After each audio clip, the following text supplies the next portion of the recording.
Hello friends, welcome back to my channel.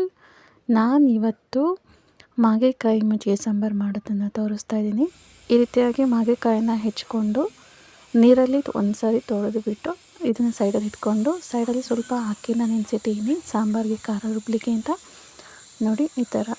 ಇವಾಗ ನಾವು ಮಾಗೆಕಾಯಿನ ಬೇಯಲಿಕ್ಕೆ ಇಟ್ಕೊಳ್ಳೋಣ. ಇದನ್ನು ಸಪ್ರೇಟಾಗಿ ಬೇಯಿಸ್ಕೋಬೇಕು. ಸ್ವಲ್ಪ ಉಪ್ಪನ್ನು ಆ್ಯಡ್ ಮಾಡಿ ಈಗ ಮಿಕ್ಸಿ ಆಡಿಸ್ಕೊಳ್ಳೋಣ. ಮಿಕ್ಸಿಗೆ ಕಾಯಿ, ಈರುಳ್ಳಿ, ಶುಂಠಿಯನ್ನು ರೆಡಿ ಮಾಡಿ ಇಟ್ಕೊಂಡಿದ್ದೀನಿ.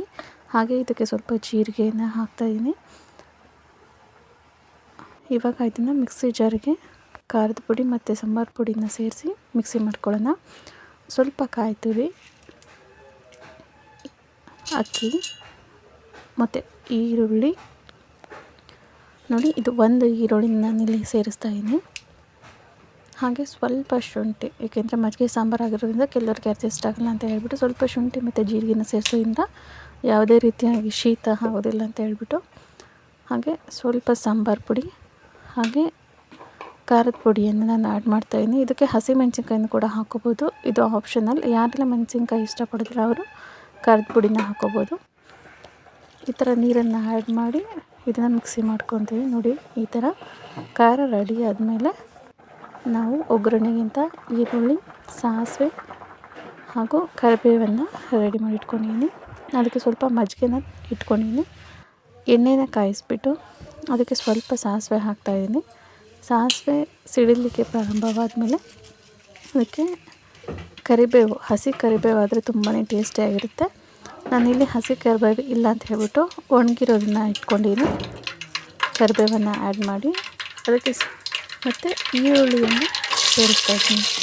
ಈರುಳ್ಳಿನ ಚೆನ್ನಾಗಿ ಫ್ರೈ ಮಾಡಬೇಕು, ಸ್ವಲ್ಪ ಗೋಲ್ಡನ್ ಕಲರ್ ಬರೋ ಥರ.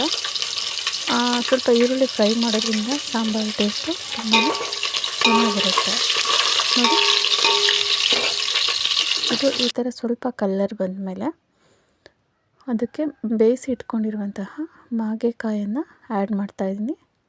ನೋಡಿ, 1 ನಿಮಿಷ ಈ ಥರ ಮಾಗೆಕಾಯನ್ನು ಸ್ವಲ್ಪ ಫ್ರೈ ಮಾಡಿ ನಂತರ ಅದಕ್ಕೆ ರುಬ್ಬಿಟ್ಕೊಂಡಿರುವಂತಹ ಖಾರವನ್ನು ಹಾಕ್ತಾಯಿದ್ದೀನಿ. ಈ ಥರ ಸ್ವಲ್ಪ ಖಾರ ಮಾತ್ರ ಹಾಕಿಬಿಟ್ಟು ಕನ್ಸಿಸ್ಟೆನ್ಸಿ ನೋಡಿಕೊಂಡು, ಈ ಕನ್ಸಿಸ್ಟೆನ್ಸಿಗೆ, ಯಾಕೆಂದರೆ ಅದು ಅಕ್ಕಿ ಹಾಕಿರೋದ್ರಿಂದ ಗಟ್ಟಿಯಾಗುತ್ತೆ ಬೇಯ್ತಾ. ಹಾಗಾಗಿ ಕನ್ಸಿಸ್ಟೆನ್ಸಿ ನೋಡಿಕೊಂಡು ಆಮೇಲೆ ಮಜ್ಜಿಗೆನ ಆ್ಯಡ್ ಮಾಡ್ತಾಯಿದ್ದೀನಿ.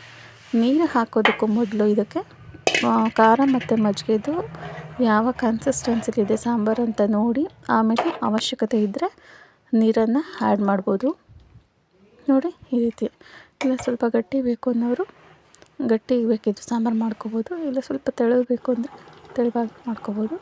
ರುಚಿಗೆ ತಕ್ಕಷ್ಟು ಉಪ್ಪು ಹಾಕಿ ಈ ಥರ ಕುದಿಲಿಕ್ಕೆ ಬಿಡಿ. 2 ನಿಮಿಷ ಕುದ್ರೆ ಸಾಕು. ಯಾಕೆಂದರೆ ನಾವು ಮಾಗೆಕಾಯಿ ಆಲ್ರೆಡಿ ಸಪ್ರೇಟ್ ಬೇಯಿಸ್ಕೊಂಡಿರ್ತೀವಲ್ಲ, ಹಾಗಾಗಿ ನೋಡಿ ಈಗ ಸಾಂಬಾರು ರೆಡಿಯಾಗಿದೆ. ಮುದ್ದೆ ಜೊತೆ ತುಂಬಾ ಚೆನ್ನಾಗಿರುತ್ತೆ ಫ್ರೆಂಡ್ಸ್ ಇದು ಸಾಂಬಾರು. ಯಾರಿಗೆಲ್ಲ ಈ ವಿಡಿಯೋ ಇಷ್ಟವಾಯಿತು ಸಬ್ಸ್ಕ್ರೈಬ್ ಮಾಡಿ, ಶೇರ್ ಮಾಡಿ, ಹಾಗೆ ಲೈಕ್ ಮಾಡಿ ಫ್ರೆಂಡ್ಸ್.